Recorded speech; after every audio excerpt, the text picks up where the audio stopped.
जय श्री कृष्ण। रामचरितमानस के लंका कांड में आप सभी भक्तों का स्वागत है। राम और रावण का युद्ध चल रहा है। रावण ललकार कर कह रहा है, अरे तपस्वी सुनो, तुमने युद्ध में जिन योद्धाओं को जीता है मैं उनके समान नहीं हूँ। मेरा नाम रावण है, मेरा यश सारा जगत जानता है, लोकपाल तक जिसके कैद खाने में पड़े हैं। तुमने खर, दूषण और विराट को मारा, बेचारे बाली का व्याध की तरह वध किया, बड़े बड़े राक्षस योद्धाओं के समूह का संहार किया, कुंभकर्ण तथा मेघनाथ को भी मारा।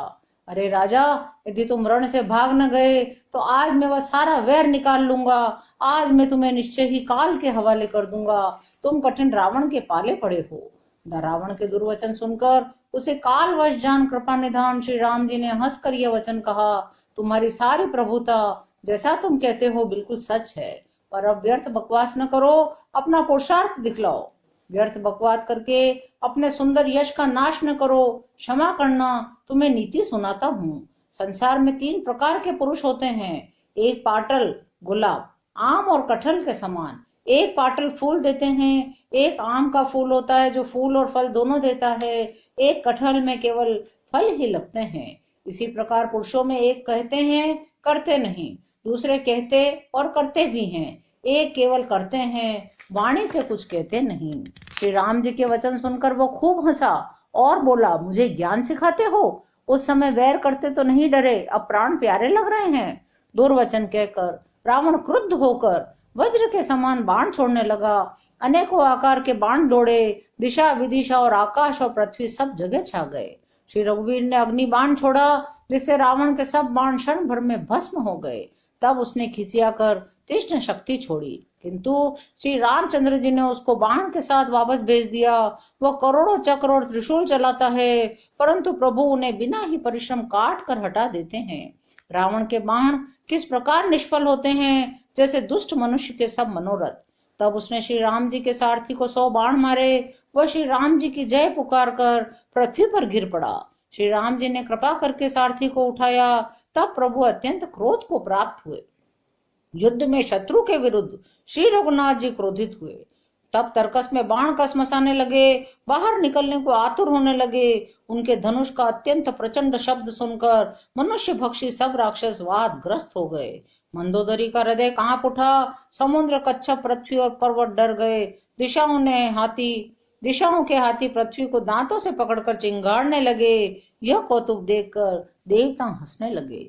धनुष को कान तक तान कर श्री रामचंद्र जी ने भयानक बाण छोड़े। श्री राम जी के बाण समूह ऐसे चले मानो सर्प लहराते हुए जा रहे हों। बाण ऐसे चले मानो पंख वाले सर्प उड़ रहे हों। उन्होंने पहले सारथी और घोड़ों को मार डाला, रथ को चूर चूर कर दिया, ध्वजा पताकाओं को गिरा दिया। रावण बड़े जोर से गरजा और भीतर से उसका बल थक गया था। तुरंत दूसरे रथ पर चढ़कर खिसियाकर उसने नाना प्रकार के अस्त्र शस्त्र छोड़े। उसके सब उद्योग निष्फल रहे। तब रावण ने 10 त्रिशूल चलाए, श्री राम जी के चारों घोड़ों को मार कर पृथ्वी पर गिरा दिया। घोड़ों को उठाकर रघुनाथ जी ने क्रोध करके धनुष खींचकर बाण छोड़े। रावण के सिर रूपी कमल वन में विचरण करने वाले श्री रघुवीर के बाण रूपी भंवरों की पंक्ति चली। राम जी ने उसके 10 सिरों में 10 बाण मारे, जो आर पार हो गए। सिरों से रक्त के पनाले बह चले। रुधिर बहते हुए ही बलवान रावण दौड़ा। प्रभु ने उस पर फिर धनुष का संधान किया। श्री रघुवीर ने 30 बाण मारे, 20 भुजाओं समेत 10 सिर काट कर पृथ्वी पर गिरा दिए। सिर और हाथ कटते ही फिर नए हो गए। राम जी ने फिर भुजाओं और सिरों को काट दिया। इस प्रकार प्रभु ने बहुत बार भुजाएं और सिर काटी, परंतु काटते ही वे तुरंत फिर नए हो गए। प्रभु बार बार उसकी भुजा और सिरों को काट रहे हैं। कौशलपति श्री राम जी बड़े कौतुकी हैं। आकाश में सिर और बाहु ऐसे छा गए हैं मानो असंख्य केतु और राहु। जैसे जैसे प्रभु उसके सिरों को काटते हैं, वैसे ही वैसे वे अपार होते जाते हैं। वैसे ही जैसे विषयों का सेवन करने से काम की इच्छा दिन प्रतिदिन बढ़ती जाती है।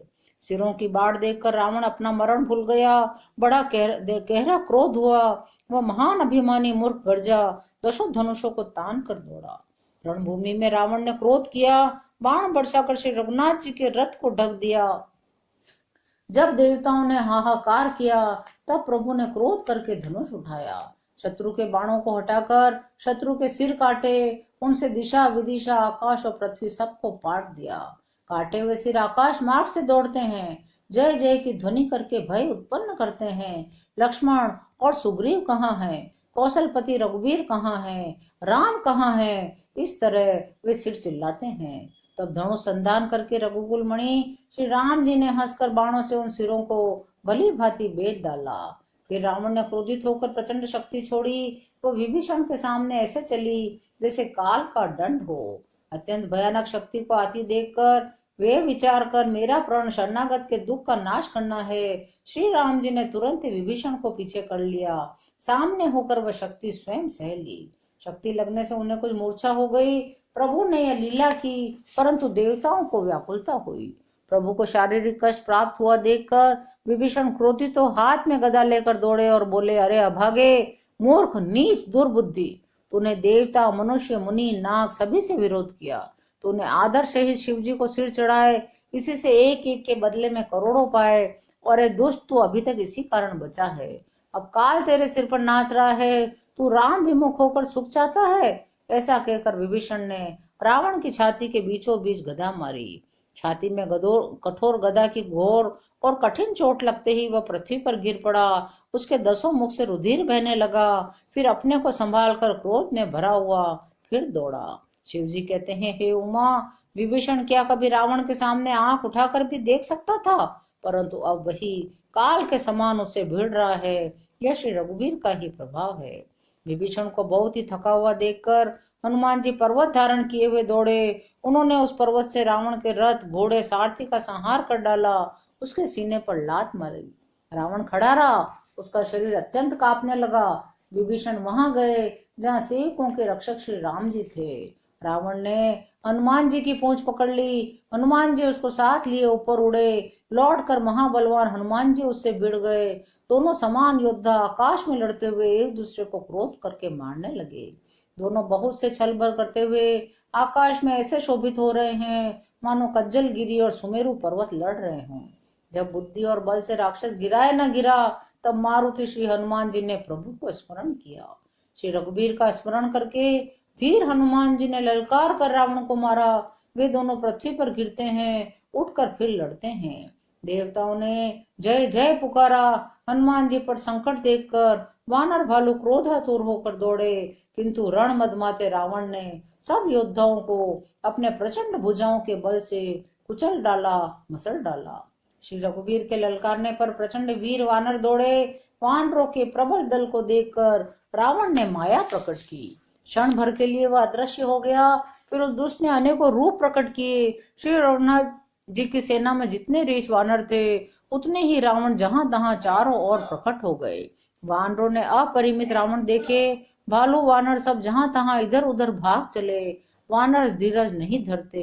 हे लक्ष्मण जी, हे रघुवीर जी, बचाइए बचाइए, यूं पुकारते हुए वे भागे जा रहे हैं। 10 दिशाओं में करोड़ों रावण दौड़ते हैं, घोर कठोर भयानक गर्जन कर रहे हैं। देवता डर गए और कहने लगे, हे भाई, अब जय की आशा छोड़ दो। एक ही रावण ने सब देवताओं को जीत लिया था, अब तो बहुत से रावण हो रहे हैं। पहाड़ों की गुफाओं का आश्रय रहो। जो प्रभु का प्रताप जानते थे वे निर्भय डटे रहे। वानरों ने शत्रुओं को सच्चा ही मान लिया। सब वानर भालू विचलित होकर, हे कृपालु, रक्षा कीजिए, पुकारते हुए भय से व्याकुल होकर भाग चले। अत्यंत बलवान रणबांकुरे हनुमान जी अंगद, नील और नल लड़ते हैं। कपट रूमी भूमि से अंकुर की भांति उपजे हुए कोटि कोटि योद्धा रावणों को मसलते हैं। देवताओं और वानरों को विकल देखकर कौशलपति श्री राम जी हंसते हैं। आज की कथा यहीं विराम लेती है। शेष अगले अंकों में। जय श्री राम।